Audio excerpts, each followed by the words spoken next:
Good evening, and hey Jay, welcome to the October 26th Town Center and Library Committee meeting. This meeting is a little different than our previous meetings. We really only have one agenda item, and it's to present what we have learned about this building and what we're proposing to do with this building. So before we start, I think it'd be nice for the committee to introduce themselves to our audience. So want to. Sure, I'll start. Everyone, my name is Jake Marin. I've been with this committee on and off since the beginning. So happy to still be here and see this kind of coming to fruition at this point. So. I'm Amy Wardwell, and I've been on the committee for 2 years now. I'm Lori Dana, and I've been on the committee since the beginning. 2019? Yeah. At the beginning? Although we had the assessment done in 2018, so Yeah. I'm not clear on that. And I'm Jeff Forward. I'm the chair of this committee right now, and I'm also on the select board. Come on, you can do this. Please do it. There it is. Okay. I wonder if I can get rid of all of this. Oh, that works. That works. So the purpose of our meeting tonight is to explain what we've learned about this building, what we're proposing to do with this building, to answer questions. We're thinking of this in terms of a listening tour. What we would like to do is we would like to get feedback both on the what the proposal is, and also this presentation. Is this sufficient? Are we saying enough? Are we not saying enough? Are there ways that we could improve it? So this is our basic agenda for tonight, and we look forward to the discussion afterwards. The presentation will only take about a half hour. So this building has served the community well as a public building for well over 100 years. And when I think about the addition that was put in 1914, I think about the people who lived here at that time. In 1908, there was a devastating fire in town. The commercial block used to be framed in wood, and it burned to the ground, along with several other buildings in the village. And yet, only a few years afterwards, the people who lived in town at that time were willing to invest their time, their energy, and their money on what must not have been an inexpensive building at the time, to invest in as a legacy to future generations. And we are now benefiting from that legacy. There's several other examples of that in town. The Round Church, the library building, all were past residents of the town who felt that this town was worth investing in for the long term. So in more recent history, the school district, when the school district built the elementary school up by Camel's Hump, they vacated this building. There was some debate and discussion about what to do with this building at the time. And it was decided to move the town offices, which had been in the Masonic block, in the basement of the Masonic block, into this vacant building, almost with very little modifications. And then shortly thereafter, in the early 1990s, the post office, which used to be in what is now the dentist office, they were looking for more space. And so the town submitted a proposal to the U.S. Postal Service to lease the space that they're in now. And that really did two things for the town. A post office is it's a gathering place. It's a focal point of a walkable village. And it's not a given that all post offices be in the downtown village. And you've got examples of this in Chittenden County and Heinsberg and Shelburne. You have to get in your car and you go drive.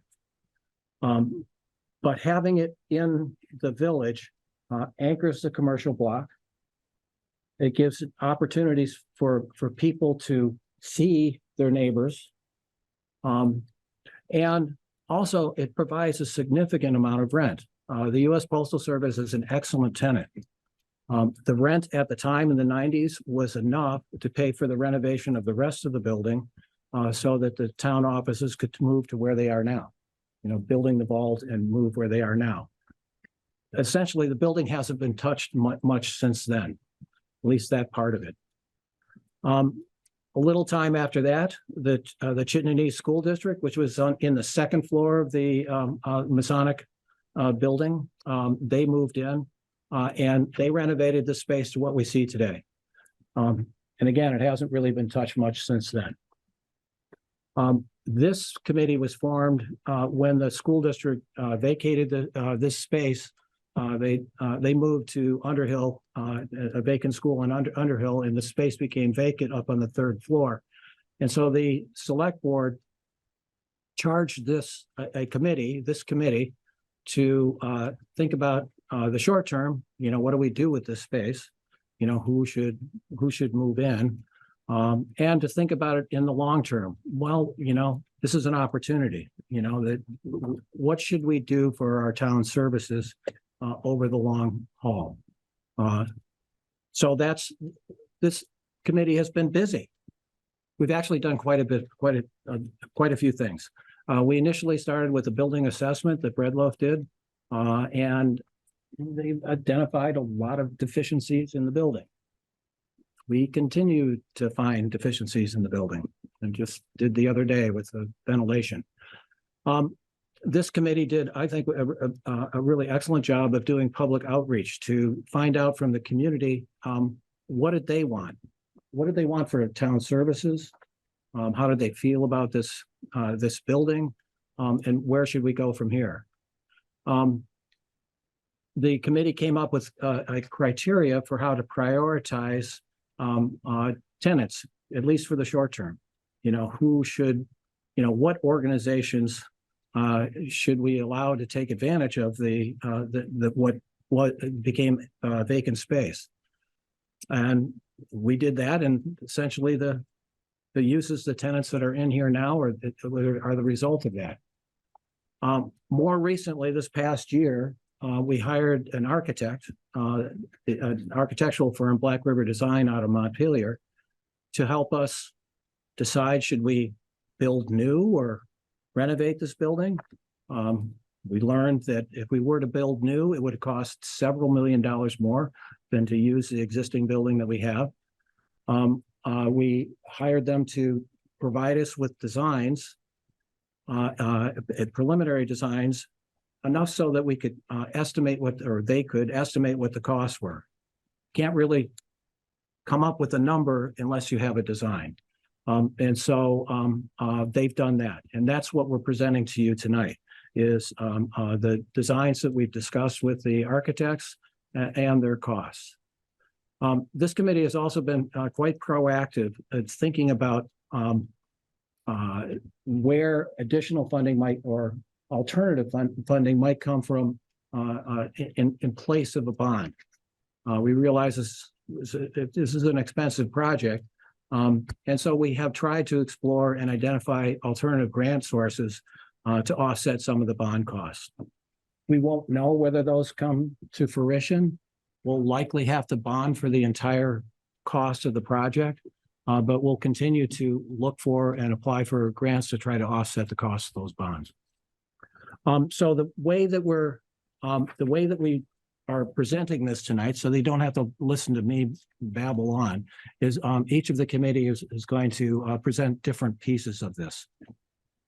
So Josh, you're up next. And if you just tell me when, I'll change the slides. Okay, sure. Thank you, Jeff. Josh Arneson. I'm the Richmond town manager. I work in the building. For the last 5 years, I've worked in the building.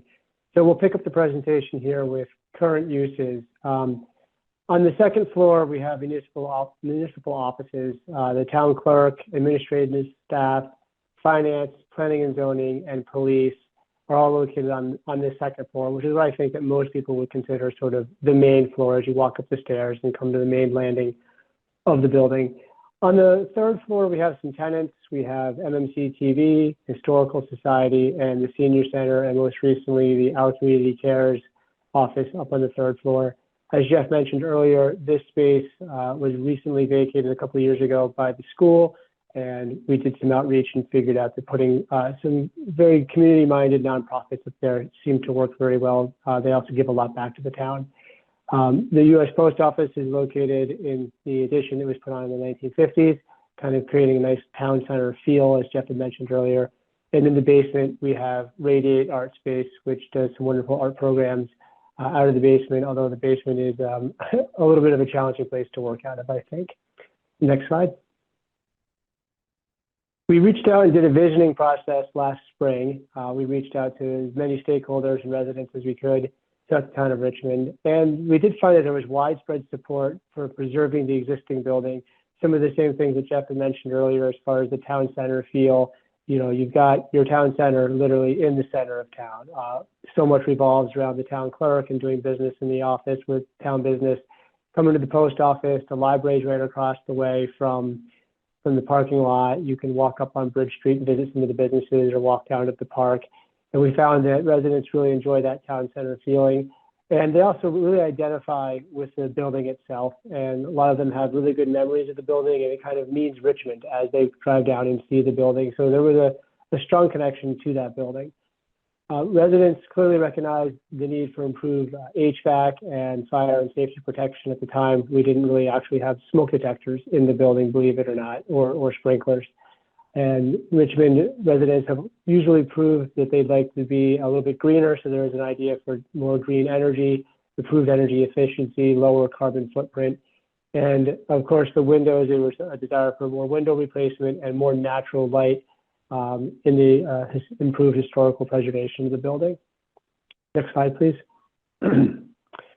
One of the things that really kind of sold me on the renovation of the building was visiting the Hartford building that's very similar to ours. You can see here at Hartford, Vermont, on the left, you've got a historical look of their building, and on the right is the modern, more renovated portion of their building, or the whole building got renovated. They went through a similar process to us. They had a building that was very similar to Richmond's, and they decided to preserve that building and renovate it. Honestly, before I went down to Hartford, I wasn't really sure that I thought a renovation would work, but as I had a chance to walk through the Hartford building, it's like you're walking into a modern building. Everything is crisp and clean. They've got really nice layouts for their town offices. They've got nice entryways. There's good security there as far as, you know, areas that need to be secure for staff only. They've got brand new mechanicals. You can see there in the center, they really opened up some lighting and let some light into that atrium area. They even incorporated some of the old brick in the interior design. While most of it is now drywall, they allowed for some areas where you see the old brick poking, kind of peeking through in a very designed way. And talking to the staff that worked there, I talked to one person in particular who'd worked there prior to the renovation and after the renovation. And, you know, he's very happy working in that building now as far as the amenities that it has, the comfort level that it has, and the ability to get his work done. Just a really nice renovation and total turnaround of the building. Really feels like a brand new building, but still has that same center of town feel and the same character that it had prior. And then next, we're going to look at some of the current efficiencies in the building. So next slide. So Jeff touched on some of these already.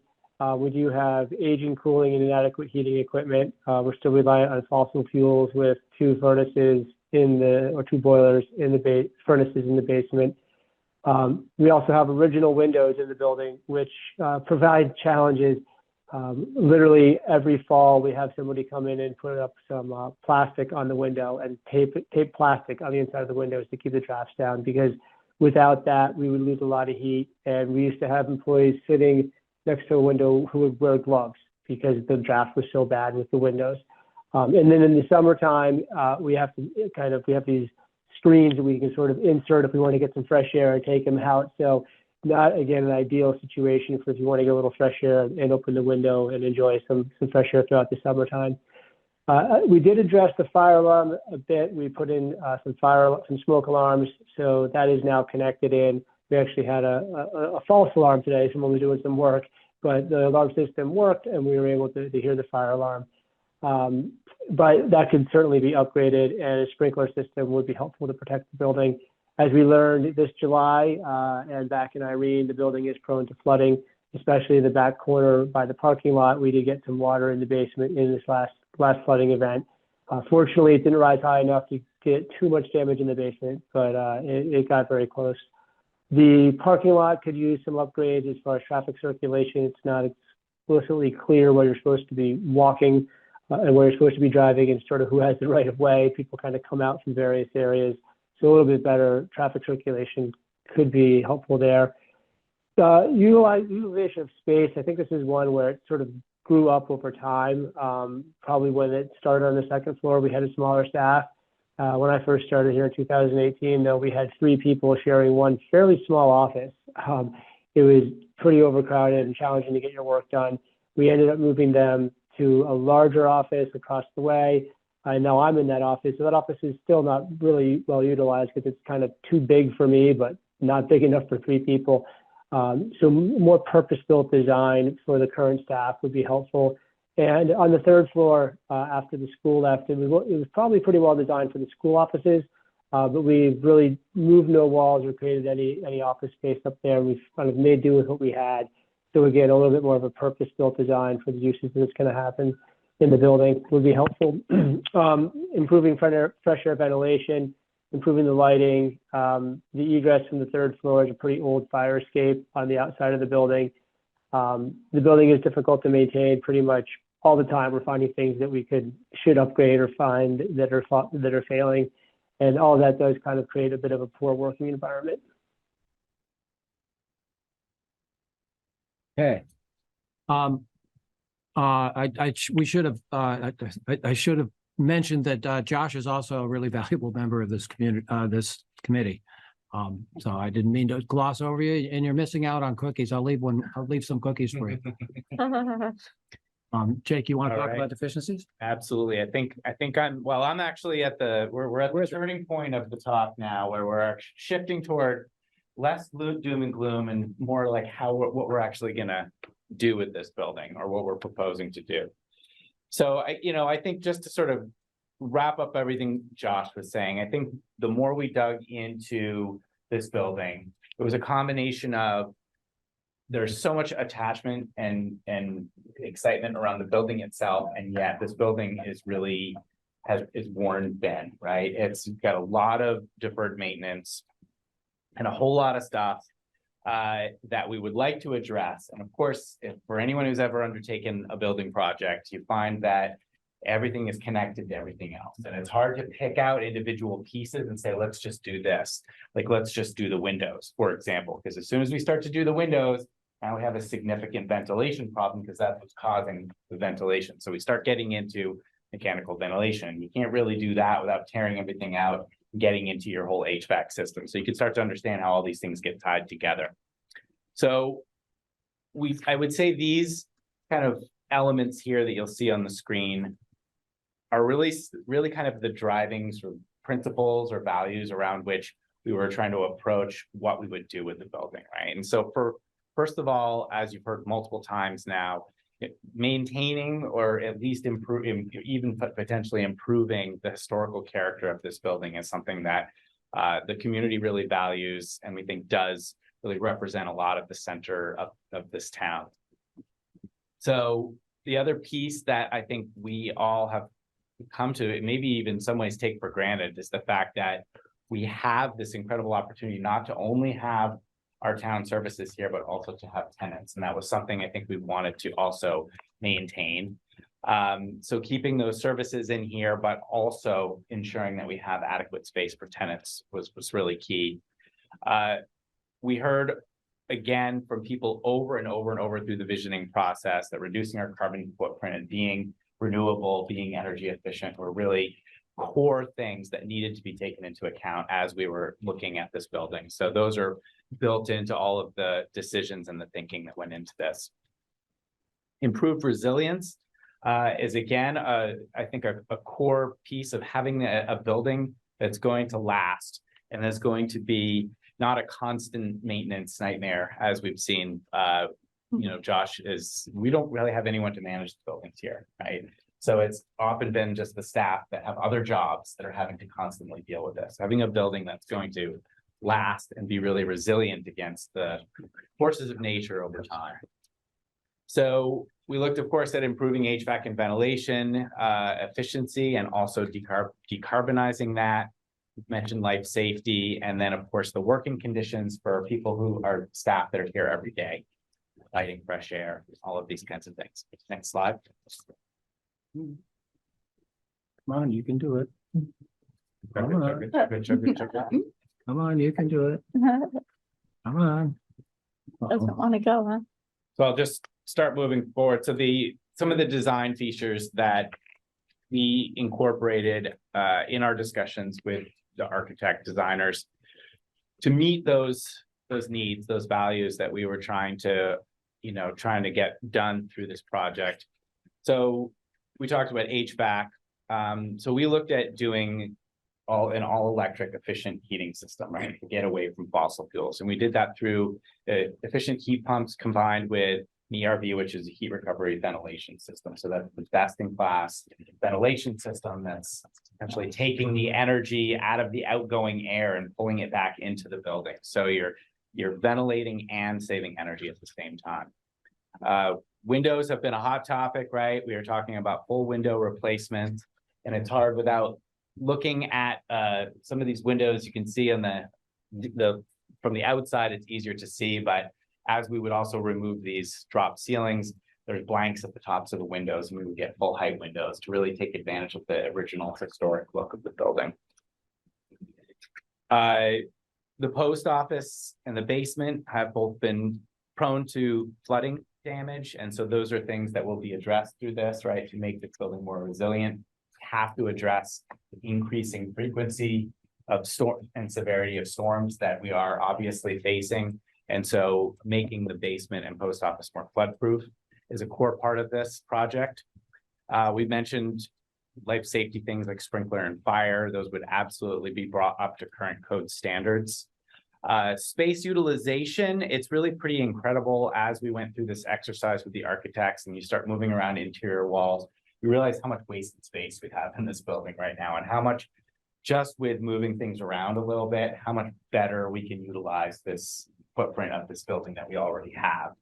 I don't know if we're going to go into any detail, but we explored all sorts of options, looking at some substantial outbuildings or additions onto this building to try to fit everything that we were looking for in. And we realized that really just using it more efficiently, we don't have to do that. On the outside of the building, I think one of the more kind of exciting and visible parts of this, there's some added green space and sidewalks and kind of better interconnection. Lori's going to talk a little bit more about that between what we're thinking of as the town center campus, which isn't just this building that we're in now, but also the library, and really tying those together in a more deliberate way. They're sort of two separate buildings on two sides of a parking lot right now, but really beginning to tie them together with the site plan. And you'll see what that looks like when we look at the site plan. And the beauty of all of this rework on the outside is not only do you get better traffic flow, more interconnection, more green space, it actually maintains the same number of parking spaces. So that was also something we heard from the community, is that the parking is a very valuable part of this building. Jeff mentioned this in the beginning, but the renovation, renovating the building, there was a robust discussion about, hey, if we're going to go really big and really do this right, does it make sense to tear the building down and start over? And not only is that a little bit of a heartbreaker from a historical perspective and the impact from an embodied carbon perspective, but it's also just going to cost us flat out more money. So that was something that was scratched off as not an option that we wanted to explore more deeply. Keeping the tenants here for revenue, of course, even in a nicer space than they're currently in. It keeps everything here in the center. It will actually have improved safer egress. We'll be able to show you some of that when we're looking at the floor plan. restoring that original character as we were talking about opening up the full-size windows. And also what I didn't mention is there's some work to open up the stairwell up to the original tin ceilings that are up above. So again, kind of not only not losing the historical character, but actually improving and getting back to some of those original cool characteristics. And of course, improve security through things like new locks, potentially key cards. We were just talking that through lots of opportunity to not just have random keys floating around town. Who has a key? Who doesn't have a key? Mhm. Okay, Now, Lori. so the floor plan, if in very little type down here, you can see this is option E1, which tells you that we went through A, B, C, D, and I think B had like 6 options under B. We've looked at a lot of floor plans over the last year and a half. And I want to say that this is a draft floor plan. So I think where the spaces are is in the correct place. But the wall positioning, I think that might be a draft, but we had to come up with something that we could have the cost estimators work off of. So it's kind of the big things. One of our goals, which we heard from the town employees, was to keep the town offices on one floor rather than splitting them onto 2 floors. And this does do that. We have moved the police station to the 2nd floor. And given them more space, but not an extremely big amount of space. This is enough space to give them better offices and an interview room. And the only real change from just office space is that we did add a locker room with 1 shower, just so they have that amenities. We looked at additions with Sally ports and processing, and we did a tour of the Heinsberg Police Station, and we had conversations with Anthony.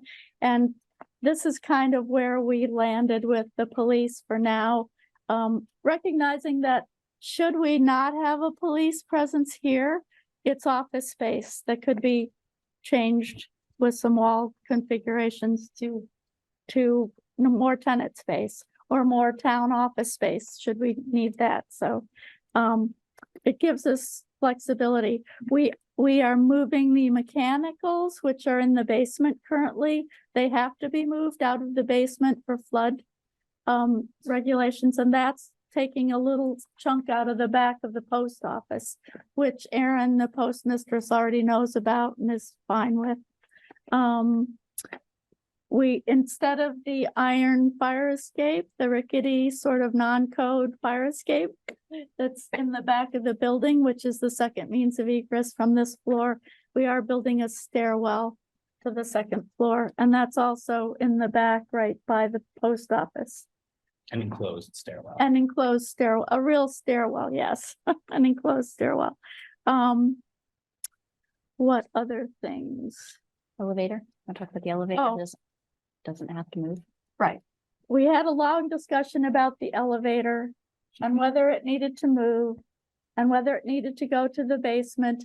And after exploring the costs, because there are actually more efficient elevator technologies out there now, it's going to be very cost prohibitive to change that elevator because it needs to be a lot bigger for the new technologies. And that would impact a lot of the parts of the building. So we decided to go with that.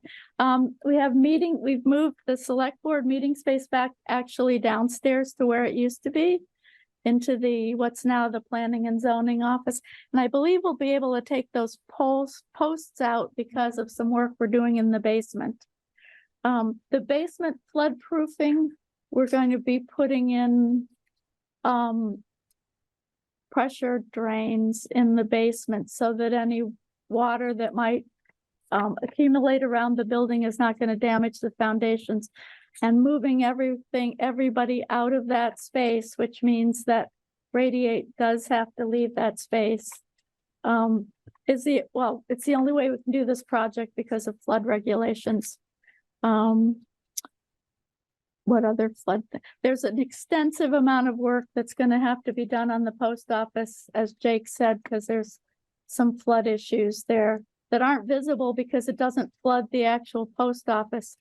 But there's standing water around the perimeter of the post office in the basement. And it's kind of always there, so, It's kind of like the bad news is this building is in the floodplain. yeah, The good news is that we can actually address it through Yeah. this. Yeah. We can flood-proof this building and still meet regulation. right. And I will mention that actually you're gonna talk about site plan. So, Yeah. Hey, you want to say? Yeah. Sure. Go to the site plan. So, again, this is meant to show the big changes, which is the parking and the egress and the entrance and exit to the building. The trees drawn in, that's all sort of draft right now, but the big things here are that there's, I don't know how much you can see it. The entryway into the parking lot actually now has an actual crosswalk in it so that you can get from the one building to the other. And there's a lot of green space, I might be able to. very do- hard to tell. So And you right- there. Right there. So there's a whole new set of Right there, part, right? there's the crosswalk. Then there's some green space over here that we were calling the story pavilion, just for lack of a better word, that could even have a covered pavilion on it.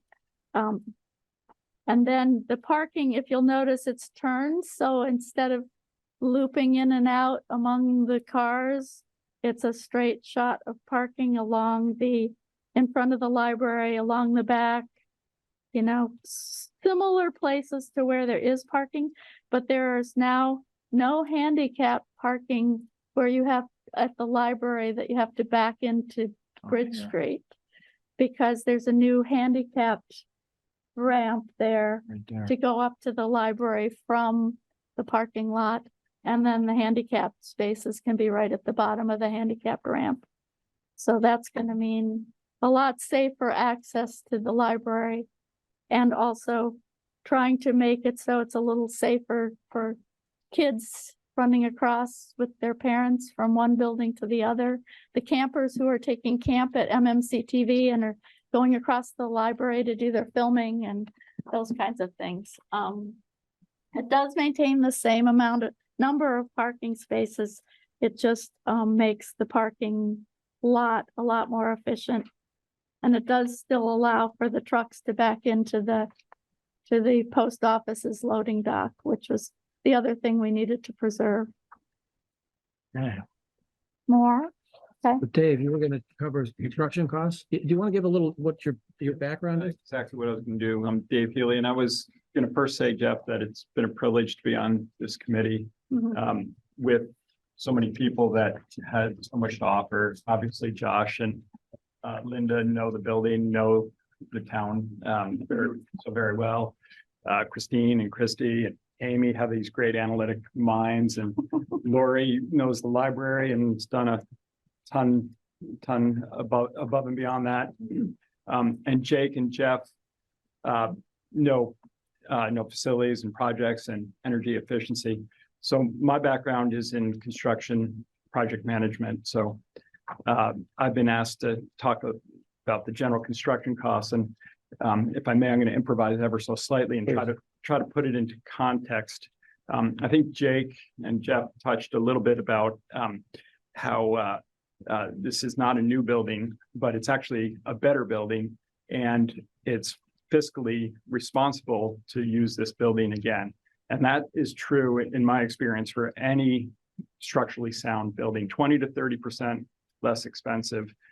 And that doesn't even count the environmental costs of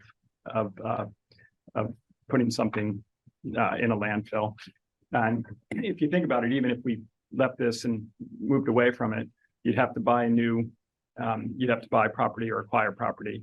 You'd have to do new site utilities. and you'd have to frame up a structure that we already have right here. So, again, fiscally responsible, environmentally responsible. So, in the next slide, which we're not going to go to right now, we're about to unveil a rather large number. It's over 7 million for the construction and over 9 million for the total project costs. And so we need to put that in context, right?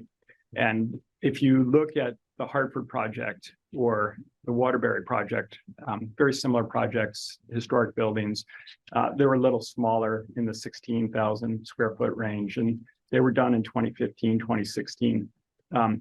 They came in at, I think it was about $300 a square foot. Our project for total project costs are in the $500 a square foot range. But again, you can look at that 8 ways, right? The overall construction costs or project costs, which we'll talk about, or the per square foot cost. But if you think about it, between 2016 and 2023, the last 2 years, construction seen 25% cost increases. And before that, it wasn't unusual to have 4 to 6% cost increases. So for costs to go up 50% in the last 6 or 7 years is unfortunately tracking for what the norm is in the industry. And so I don't think this project, while expensive, is extravagant, and it passes the sniff test that I always do, or is this crazy money? It's a lot of money, but it's not crazy to my mind. The other thing that I would note that and Jake touched on it, that so much is tied together. So while the temptation's there, and it's a really great impulse to let's test everything, should we be spending things for X or Y? When you value engineer and try to cut something out, let's say, oh, we don't want the fire alarm. Well, you're going above the ceiling to do your heating and ventilation system. It doesn't make sense not to do a fire alarm upgrade or a sprinkler or whatever it is, because when you're doing a renovation of this size, you want to do it right. It's almost like that road project where they put in the new water lines and they come back 5 years later. Never happens here. To put in a new sewer line, it is the worst thing for any citizen. And we want to build a building that is going to last another generation. And when this building gets renovated, whether it's next year or at some other point, it's going to be a building. It ought to be a building that's going to last the next generation.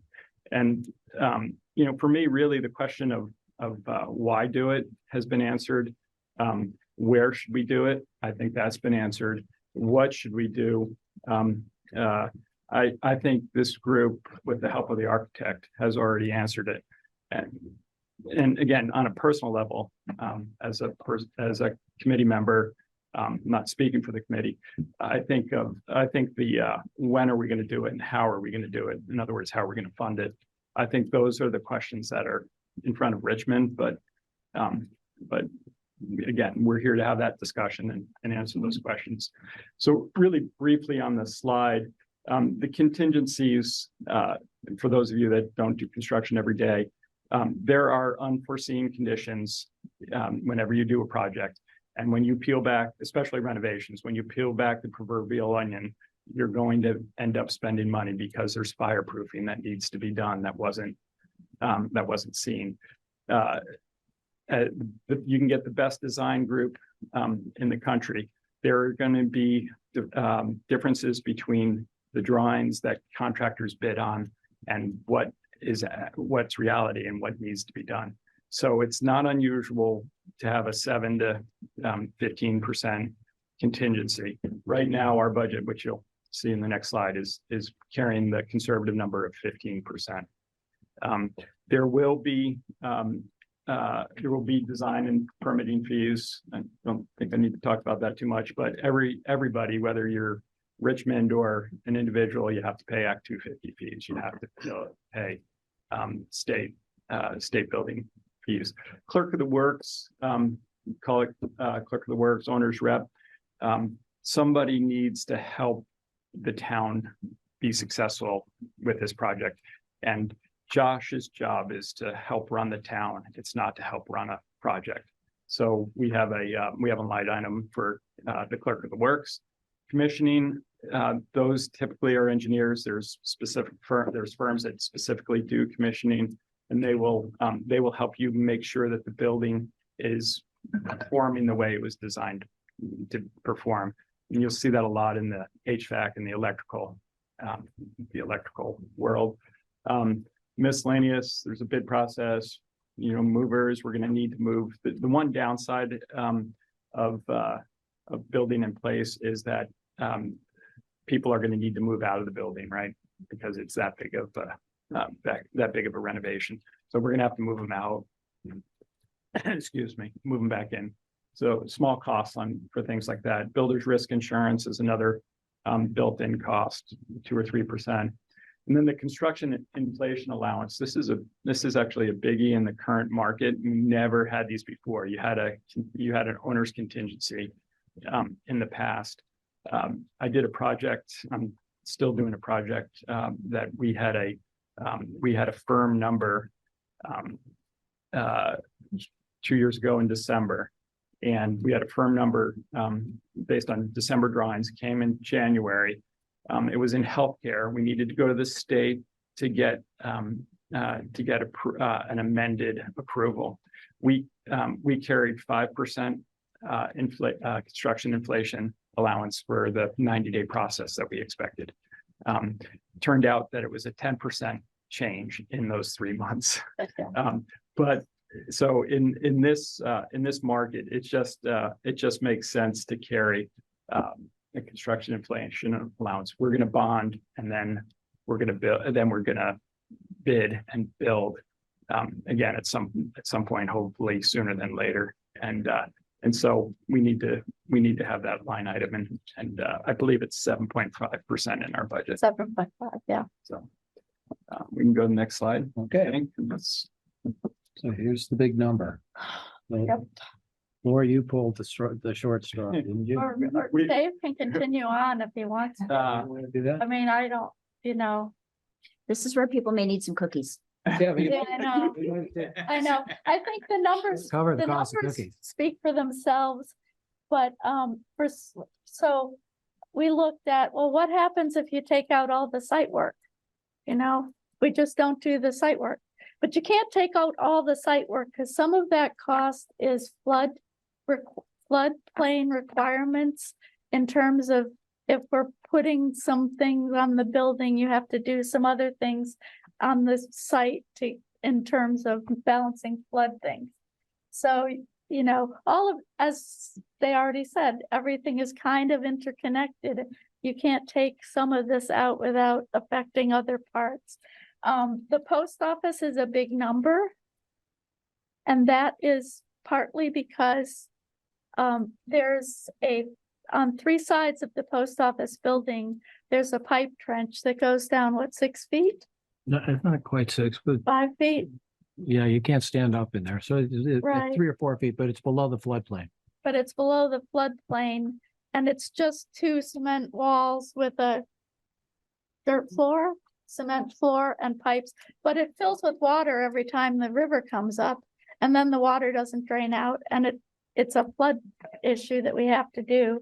And then the other big problem with the post office is that it has, I think the engineers said it has 1 inch of insulation on the roof. And the roof needs to be replaced. So, as Dave said, once you get into that, you're taking the roof off. We might as well reinforce the roof and put adequate insulation, and you get to $1.2 million really fast, just on the post office addition. Let's see, Oh, the and stair tower we talked about, and all those other things are the costs that Dave went through. and we're happy to answer any questions relative to Yeah. individual line items. And then, Lori, I have to say, Lori, you should do this because Lori's been exemplary at looking for and trying to find grant sources for this project. I will say that it's and entirely likely that we will have to bond for the entire cost of the building, the renovation, because even if we applied for grants now, any of these grants, we wouldn't know whether we would get them or not in time for the construction. So just because we bond for the entire amount doesn't mean that we need to spend the entire amount. Because if we do get additional sources of funding, then we can reduce the amount of money that we ultimately borrow. Any particular one should we talk about on this? It's just, I think this was an example of our due diligence of looking. Yeah. The handicapped access is an important feature for us, and we and so we'll apply for grants for that. We have found I recently found that there is FEMA flood mitigation money for not just buildings that have been damaged, but buildings that could be damaged. And we think we might be able to apply for some flood mitigation measures for that. Right. And this isn't even entirely complete. There are additional sources such as Efficiency Vermont and the electric utility Green Power aren't listed here that will absolutely, we know those will be, they're not grant funding, but there'll be incentives they can still be applied. Yes. So that pretty much wraps up what we intended to present to you. Right now, where we're at in this process is we're doing these, we're calling them listening tours. We have another 3, I think, scheduled in November, 2 or 3 scheduled in November. Yeah, we need to confirm that. We do have to get to the select board in December to come up with a final bond number in order to put it on as a warning for the for town meeting. Ultimately, it's up to the voters. This is what we think should be done. And we're happy to explain how we got here, what we discovered and why we're proposing what we're proposing. But ultimately, it'll be up to the voters of whether or not they feel they can take this step. I will say that we don't have an alternative plan. If this doesn't go, I'm not really sure what we do. We did look at whether we could scale back this project, and frankly, we couldn't come up with it. You do one thing, you got to do something else. And if you're going to do it at all, would you not make this building flood resilient, for example? Would you not take into consideration, carbon reduction measures? We don't think so. This is our best shot. And what we hope is that we can answer any questions you might have. And we're looking forward to town meeting day. So. Questions.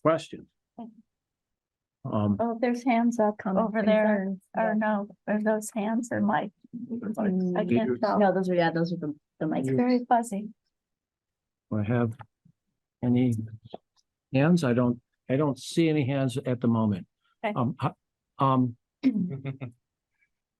So how do you feel? How did this presentation go?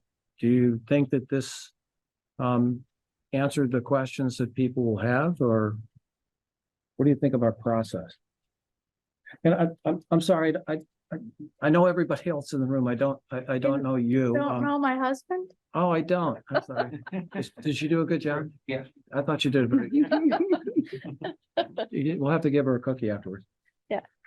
I guess I'll start. I'm Christy Witters. I was on the committee when we first started, and I think that you guys have done a tremendous job.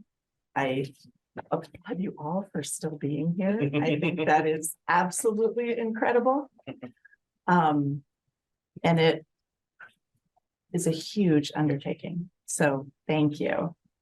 I think that the beginning of the presentation was super strong. It really pulled at my heartstrings that we care about this building and the historic significance and the importance of investing in our town. I think that was really strong.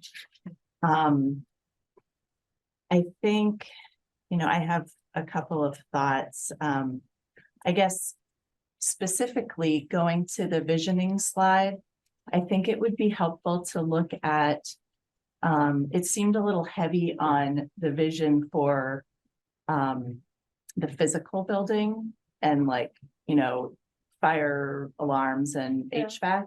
I think thinking about looking at what the comments were from folks about what they wanted in the space. I think that there were comments related to the uses of the space. So I think Great feedback. adding those to that slide will validate some Okay. input that was given. Mhm. My next, my biggest concern is the loss of radiate. Mhm. And I am totally aware and supportive that to renovate this building, we have to flood-proof the basement, and that is a regulation, and that's what we have to do. I think it's really hard. The cost aside, it's hard to spend a bunch of money and lose that resource in the town. Mhm. And I think that's really hard, and we should really look at what we do to accommodate that space. Mhm. I don't know exactly how to make that fit, but in looking at the site plans, I did notice that the space that we're allocating to the police department is twice as big as what it currently is. Mhm. And based on the discussions of the future of our police department and joining with Heinsberg, I think that there could be some options to reduce the footprint of the current space instead of doubling it. Mhm. And that with the, efficient configurations may allow us to keep all of our current tenants. Mhm. Mhm. I think the cost is scary for everybody. Mhm. I think in my house, we're tightening our belts, and we just had a tax increase, and the, Mhm. my property taxes went up, and, the homestead deduction hasn't caught up with that yet. So we are paying more. So it will be hard to vote for this substantial increase. Mhm. But that being said, I think the presentation and the work could be supported by the majority of the town. I think one thing to help that would be to put sidebars around some of the potential grant opportunities, like how much money are we talking from FEMA? And I know that's not we don't have definitive numbers for that, but what kind of money could we be offsetting if we are going to bond for this whole thing up front? Mhm. So I think those are my, and then, totally an aside, I love the site plan. I think that is awesome. I love the connection.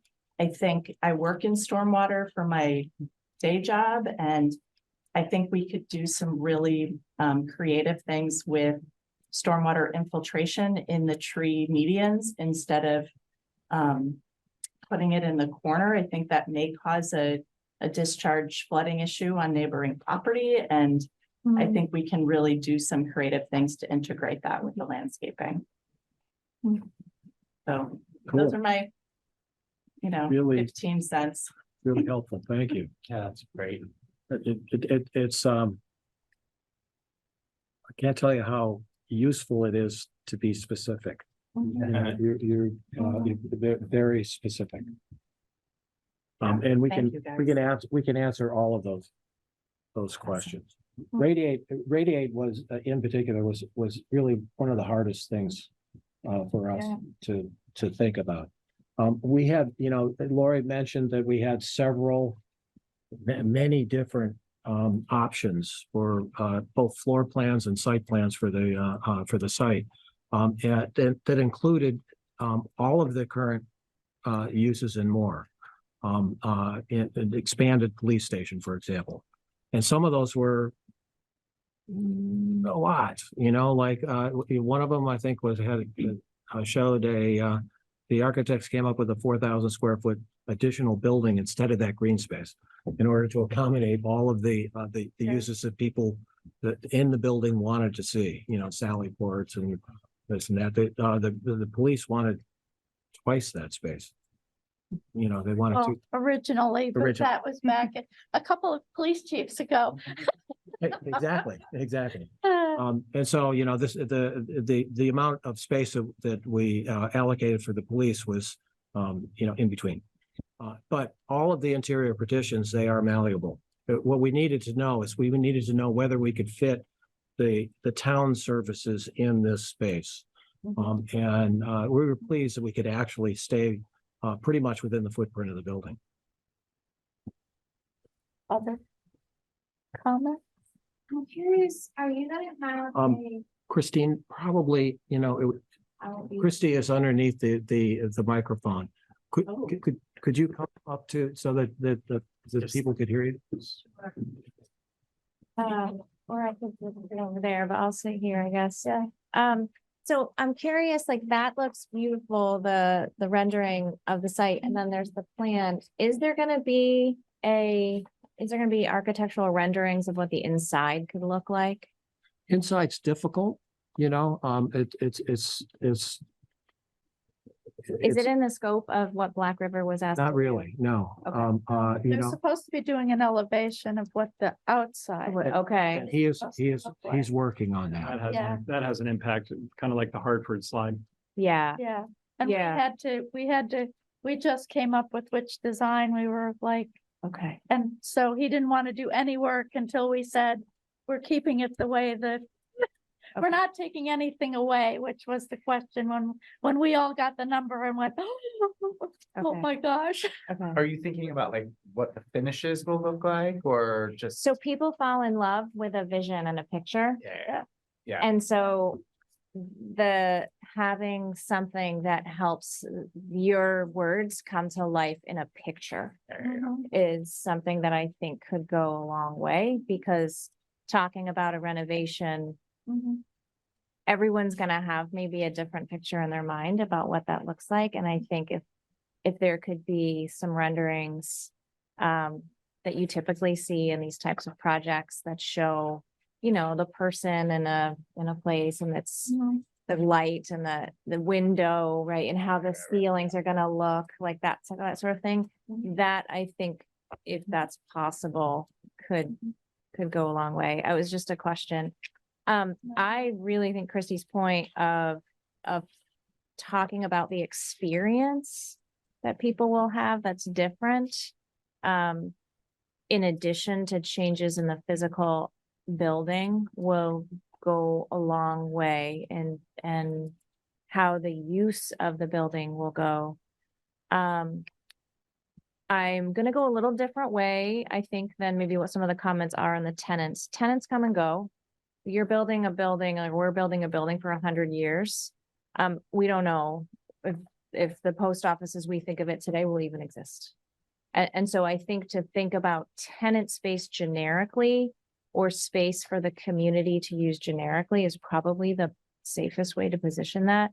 And I would not worry about getting into specific promises to current tenants or commitments to current tenants, but just to say more broadly, to refer back to the work of the focus of this place is for gathering and to have community space and to have community-minded organizations that could come and go. And so thinking about making sure that there's space for them and like that flexibility. So I would maybe you're gonna have to address it, but the point being, like, let's think about longevity and that what is the next, great community organization that we're gonna want to have located here, and so on and so on. So more about that we have some flexible tenant space. Yeah, I think. And it could be that in 25 years, it's town administrative space. 'Cause Yeah. who knows? Yeah, You know, we might need more town space for some reason. absolutely. Yeah, but okay, I like that. Yeah.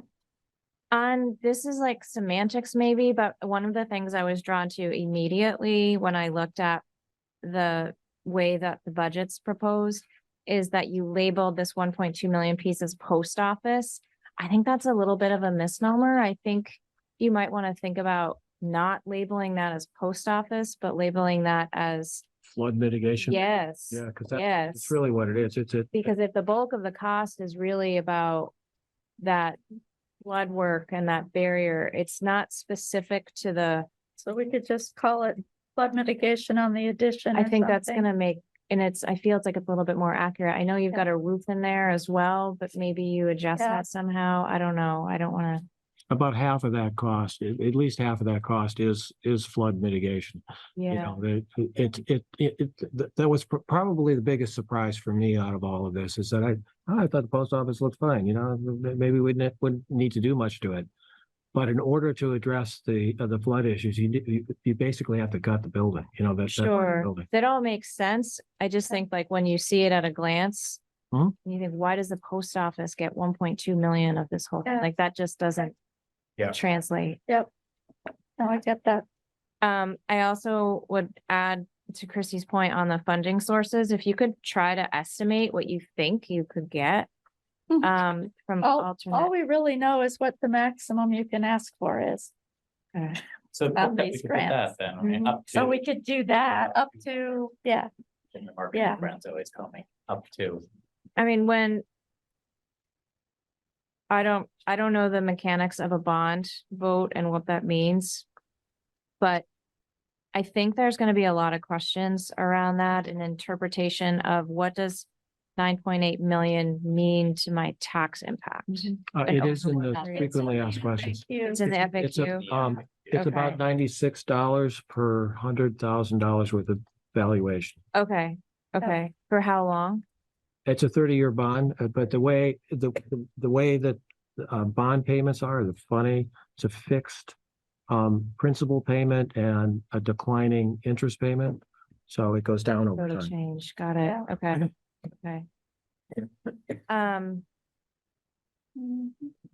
And then, yeah, I think if there's a way to identify a fundraising number, a fundraising figure, it's probably not a good decision to take a bond and say like, okay, then we've got to fill the rest with fundraising. I Right. mean, so I've seen Yeah, other projects, you do that, right? You say, this is how much, and then like, this is the fundraising don't goal. get This the, is what- and then you don't get the grant and then, Yeah, and so it will take longer and so it's probably not, but if there's a way that it could be identified.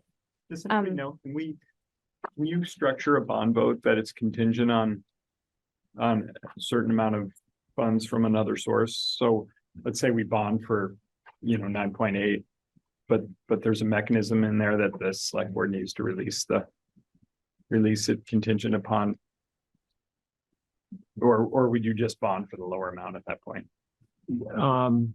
I think the recommendation is to bond for the entire amount and then, go through the construction financing and maybe not borrow the entire amount. I believe the way the language is in, that gets put on the warning is up to. Right, up to And will that pull back out of the tax implications? That's the question I had, is that? I would hope so. So like, say, we got $1 million from FEMA for flood mitigation and the project was 8.8. The reason we did $96 per $100,000 worth of valuations, we don't know how much your house is worth. Yeah. And we base that on how much, and Josh, you might have to help me with this, how much $1 million was it would impact a Yep. a property tax payment. Yep. And then scaled it up. Sure. We either did it that way, Josh, or we did it the other way. He and I went back and forth on this. Yeah. Yeah, sorry, my kids left me alone for the last hour. Now they're jumping in on me. How did we schedule it? How did you describe it, Jeff? How did we, the way we came up with the $96 per $100,000 with evaluation was we scaled it up from $1 million, what $1 million bond payment would be, and then scaled it up. Right? Correct. Yeah. Yeah. And just because we bond for that amount doesn't mean that's what we have to actually take the loan on. If we have a successful bond vote and then in a year we find $1 million in other funding and the full project cost is still 9.8, well, we only borrow 8.8, so you borrow less. I think that was one of the earlier questions. Yeah, that's what I was The suggesting. the ultimate point, just to hammer it home is Yeah. your taxes will only go up based on what we borrow. Yeah, not that what was we my bought. question. Thank you. Yes. That's my question. Yes. Yeah. Yeah, Yes. correct. That probably needs to be Mhm. said somewhere Overtly, in yeah. this Okay. overtly. Yeah, that was what I was It's going sort of through my worst head. case scenario. right? Got it. So Yeah, grants, I think that's a really good, different, like, taxes really good go point. up. I didn't get a chance to look over the FAQs, but in terms of like what you covered, I really liked how each person like went through different things and that each person sort of had subject matter expertise over those areas. Practice. I can't think of anything that you didn't cover that we haven't already talked about. I think it's really, really comprehensive. And I guess my only concern is I think this makes sense and you make a really, really good case for the vote, for a yes vote. But you have to listen to a 45 to 50-minute presentation to get there. Right. So I don't know how you boil that down for somebody who's not going to get that presentation. One way is the frequently asked questions piece, and we'll distribute that, Yeah. as best we can, along with the graphics. That's what the handout was intended to do. Yeah. We intend to do a number of these presentations. We'll see if people show. Can we short? Cookies, would did I you- mention that we have cookies? What would you, I mean, I thought of some things we could shorten, but are there things you thought were, Is there a Could be difference taken between a out, or there- 40-minute presentation and a 30-minute presentation? yes, Yeah. yeah, Yeah. One of the things that's hard actually is that structurally this building is good. So you walk around this building from the outside and you say, not that bad. It'll last another 10, 20 years. I'm not worried about it. Right. I've heard that. And for me, a little bit of the why, or actually a lot of the why this project should be done. And by the way, this project's not going away. It's going to need to be done sometime or another, and it's not getting any cheaper, for better or worse. But a little bit of the why, or a lot of the why again, is that the people that work here deserve a good workplace, and employee retention is a real thing. And the other thing is that the community groups that use this space deserve the space, a fully functional, nice space. So, and I think that's hard to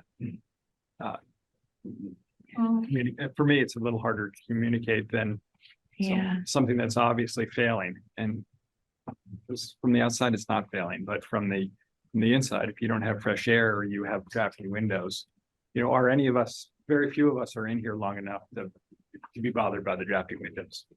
But people who work here, Yeah, it definitely is problematic. 5, 6 months of the year, they're bothered by drafty windows. What came alive for me, and it looks like somebody has their hand up. Josh Okay. has his hand up. I'll just Oh. finish my Oh, thought. There you go. too. Is when they were like little vignettes of a story told in each one of your points, like when Josh said, we would hire somebody to tape plastic to the windows in the winter time. And then the person that sits next to a window has to wear gloves, right? So like those little pieces, it puts me in the place of the people that are living and working, or not living, but like are residing in this building on a day after day basis. And in terms of the those components. So like that life effect. Yeah. Arguably, Josh does live in this building. I think he probably does. Yes, which we don't want. Josh, did you want to say He's in the something? next room. Yeah, Just right. didn't want to be in here in person. Yeah, just to Christine's point about it being a 40-minute long presentation, I'm wondering if there's a way, the first thing that popped in my mind was, could we try to condense that down to the highlights and work with MMC TV to produce some sort of like 5-minute summary that we could easily push out to people to kind of get the highlights, get the main points out there, have the full presentation available, but that might reach more people quickly. Okay, I like that. That's a great idea. A good idea. Would it be appropriate to do some piece of this presentation at town meeting? We're now allowed to do that as far as I understand, even if we bond, yeah. If there was a bond vote on the, Isn't that true, Josh? Aren't we allowed to have a public information meeting on the same day that we're also voting on a bond? that seems I fair. mean, we'd have to have a public information meeting, I think within 10 days of the bond vote. I don't know why you couldn't do it on the same day. I would double check, but it would probably be appropriate. I think it's a change in statute, and I think it happened recently, and probably part of the pandemic. But I think you now can discuss something that is already on the town meeting warning. At town meeting. That's her hand up. Patty? Yeah, so I just wanted to reiterate what Christine said. I think that the storytelling is really good. Telling the story of how people get from the town center over to the library, the story of how that green space might be used or has, or some of the problems individuals have had. Some of the stories of the deficiencies in the building, like what Josh said. I was really glad that Josh did that part of the presentation. It was very believable. He's in that building and he's experiencing that, and he can talk about how other people that work with him. I thought it was interesting, just his story about how they started off with 3 people and how things have changed. So I do think that these anecdotal connections are really, really important. You guys did repeat yourself a few times. One person would say something, then the next person would say it again, and the next person would say it again. So there might be some practice, and you might try to be a little more efficient with all of that. But I think having the personal connection there, maybe even gather a story from Linda, like Linda Parent about the ventilation. You know what I mean? Like, how is the lack of ventilation impacting people's lives specifically? I think those kinds of things do really connect, as opposed to just numbers. Thanks. So I have a general question about how far into the weeds I wasn't sure whether going into sort of the weeds about the post office it was helpful, or, we've been so enmeshed in the architect's work that I think the reason why you sensed that we were talking about the physical thing so much was that that's kind of where we've been living, the committee's been living. So it's a really good reminder that the stories might be more important than the details for me. They help the details. Okay. I don't know if one's more important than the other. Yeah. Mhm.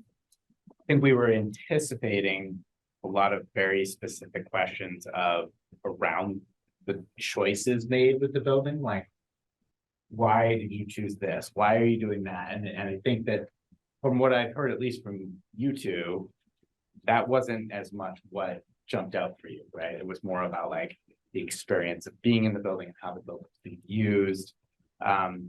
And I think to Lori's point, it's because we've been dealing with the minutia of those 10,000 little decisions that you make when you're sort of designing a building, right? Like every little bit of what are we gonna do with this? Should we close in the stairwell there? And how are we gonna manage to get all the services of the town on the same floor? And what do we have to compromise? And where does the zoning group go if they're Yeah. getting moved from this other space? And like, all of those 10,000 choices. So Yeah. it is a good reminder to sort of remember that not everybody's gonna immediately go there. So. Jay had, he had to leave, but he had a suggestion that, and maybe we do a mailing at some point. Mm-hmm. I think where we're at right now is the timeline for us is to do these preliminary discussions with folks and trying to address their questions and concerns, and then we fix the bond number. And once we fix that, then there's statutory requirements, so we have to do public information meetings anyways in like January and February. And that's when we would gear up to do mailings potentially. And, maybe be a little bit more elaborate. Release our TV commercial. Great. Yeah. Well, I think that's an interesting idea. I mean, I'd be, maybe we could figure out a way to get it down to 5 minutes. I'm not good at that. But That might be the kind of thing where they film us doing this and then they edit it. They edit it. yeah, Yeah. they might. Or Yeah. visual, like pictures tell a Yeah, thousand yeah. words, Yeah. so. One of the things I did the other day, it's a little difficult to do renderings of what could be. It's a lot easier to take pictures of what it is. So I went around the building and took pictures of like the fire escape, which looks awful, the holes in the foundation of the post office Oh, yeah. Oh, my for God. where the floodwaters go in, things like that. So I couldn't get a good picture of the windows. If you think about the windows, these are storm windows that have been on for over 50 years. I don't think the windows have ever been washed. Because it's incredibly difficult to wash the windows when you have a storm window on it. So you think about that. I mean, that speaks to, the experience of people who have to work in this space every day. And, and things get in there. Linda's got one of your stories about, About the animals in the windows. Yeah. they're, it's a little gruesome. And right now, this week, I had a vent cleaning, 2 vent cleaning companies come in to check out the vents. The reason for that is that Linda showed me in her office how if you close her door, there's the panels on the door, and on the tops of all the panels on the door is black soot. She says she wipes that off every week. That's like scary. I mean, that's like terrible. Yeah. So like ventilation, I think one of the things we learned with the pandemic is fresh air ventilation is like incredibly important. Another thing that we learned that's actually a good thing is that we can work remotely.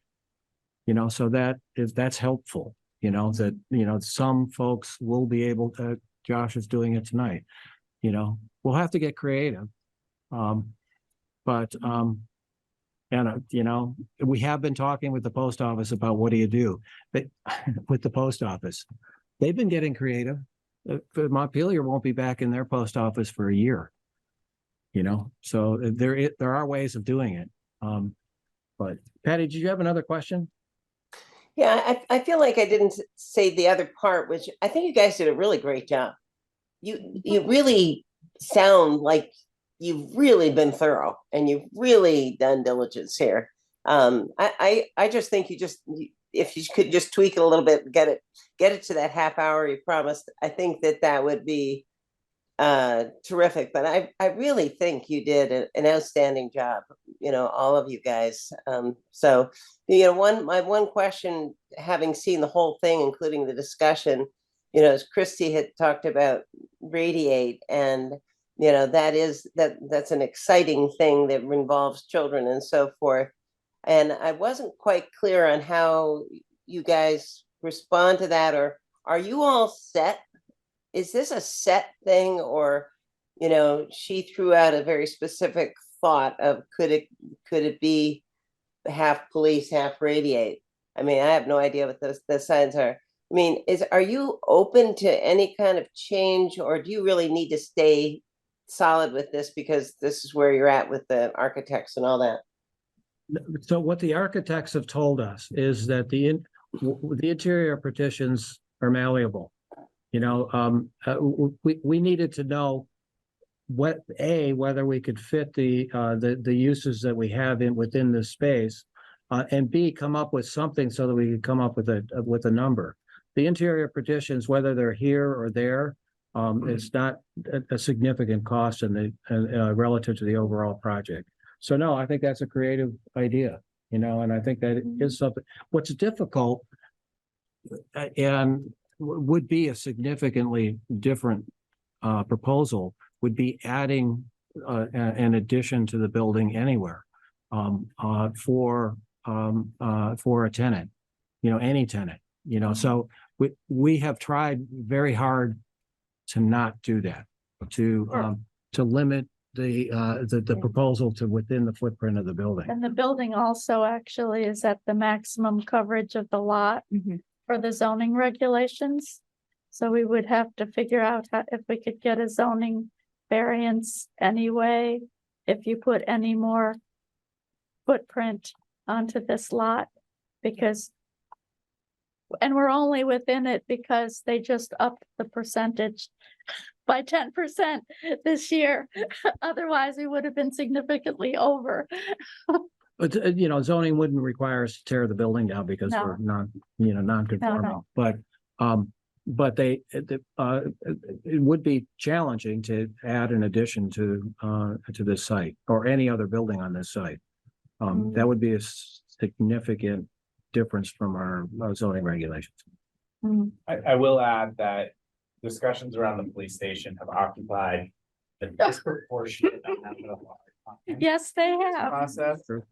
And it And was ever changing. although it may, I think, appear from maybe an outside observer, like, oh, as an outcome of this work, we're talking about doubling the police station. But the journey we've been on, this was the incredibly pared down, cramming Conservative. them into a box response, right? I mean, Yeah. when the initial programming was being done, the architects interviewed all of the various tenants to try to get an understanding of what their needs were.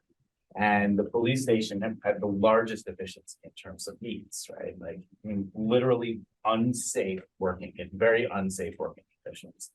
And so as we started developing these plans, I mean, as we've mentioned already, right?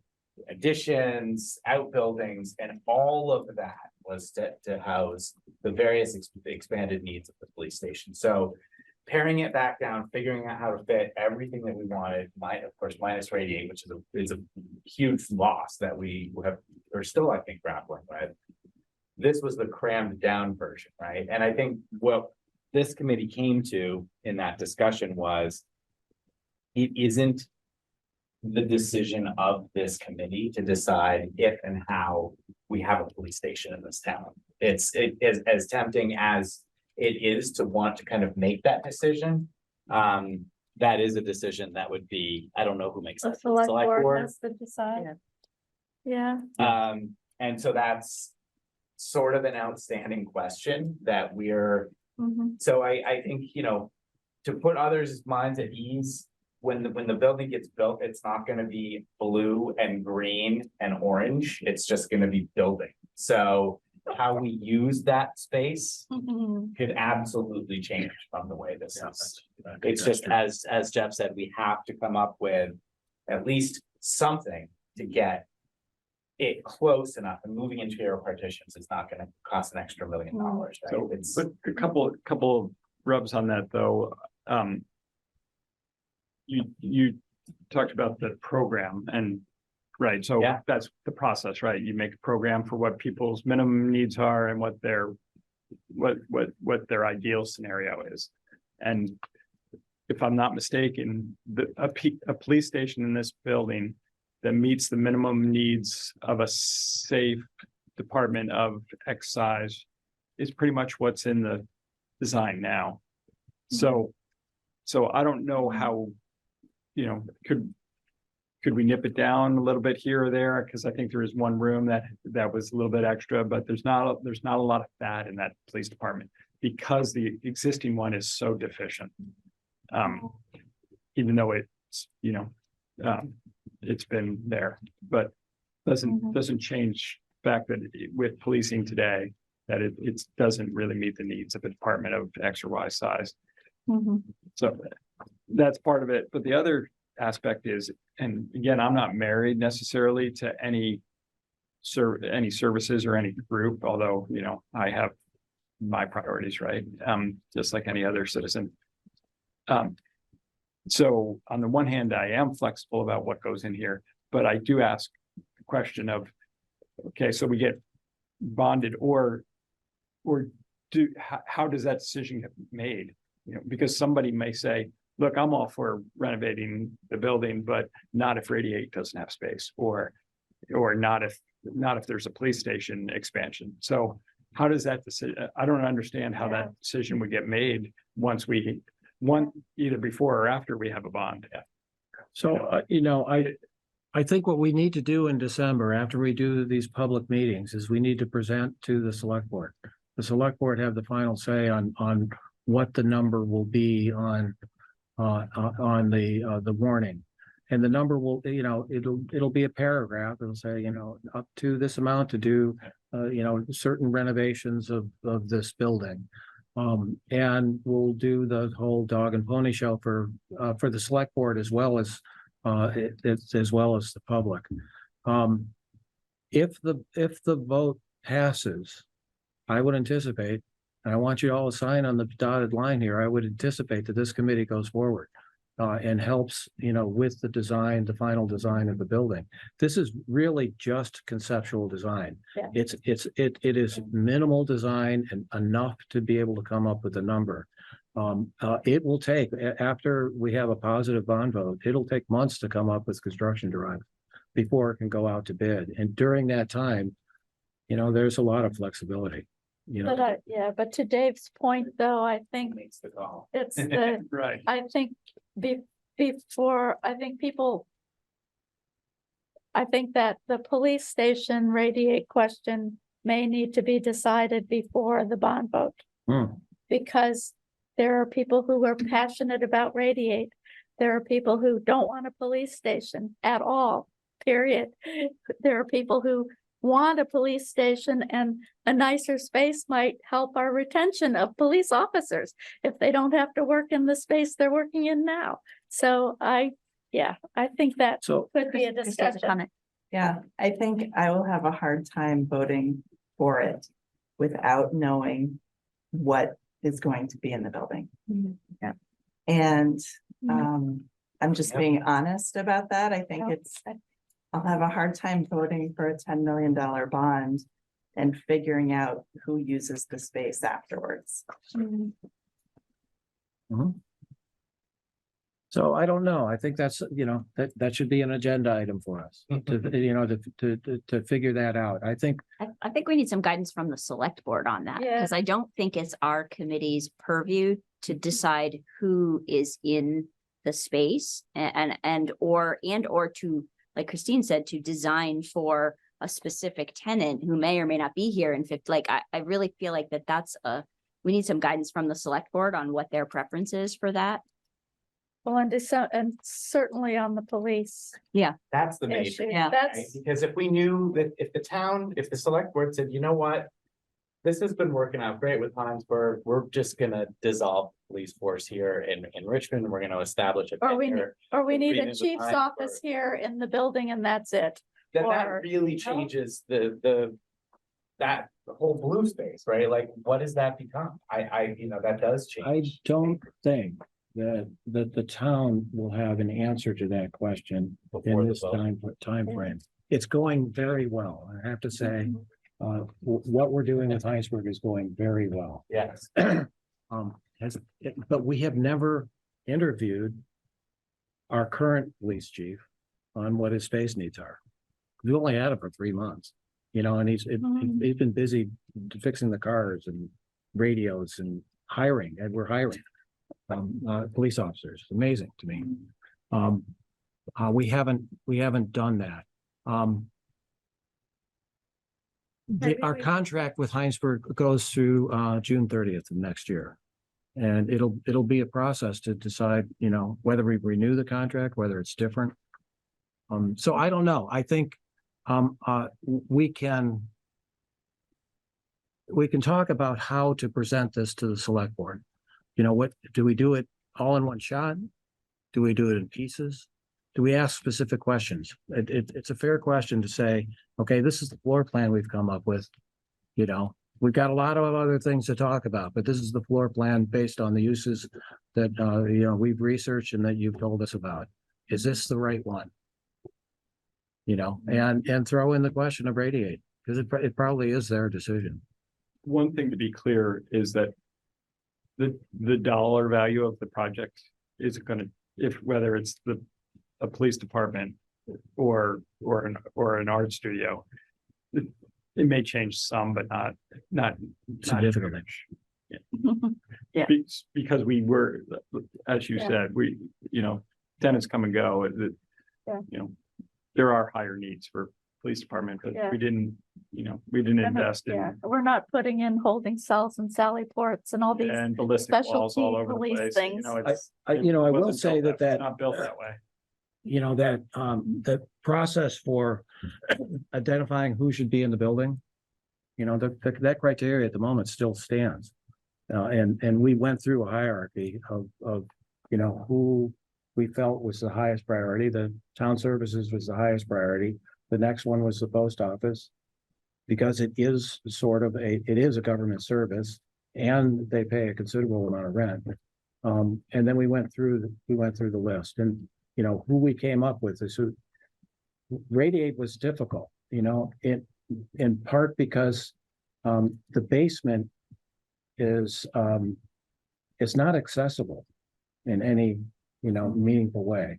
So it was a great place for them to be temporarily, but it is much harder to find space for it within the upper part of the building.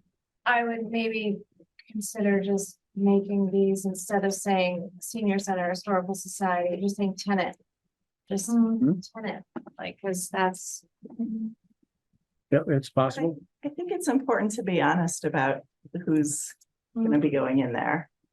But it's 100 years old. How are you gonna know? No, but next year, who's going in there, But right? that's Like not if what we're, I'm voting on. I'm not voting on next year. I'm voting on. Yeah, but yeah, but I think it's hard to vote for a $10 million bond and lose something that's really important to the town. We're gonna be paying money to lose a valuable resource that was Can I strongly clarify, are we supported. losing Radiate because of the basement? Like they go out of business? They don't have a place, we're kicking them out. But do we know that they're going out of business because they? no, we do not know. They would have to. Right. Mhm. So Radiate is a for-profit business, that probably makes no money, but a for-profit business. That we are, I think we charge them $400 a year in rent.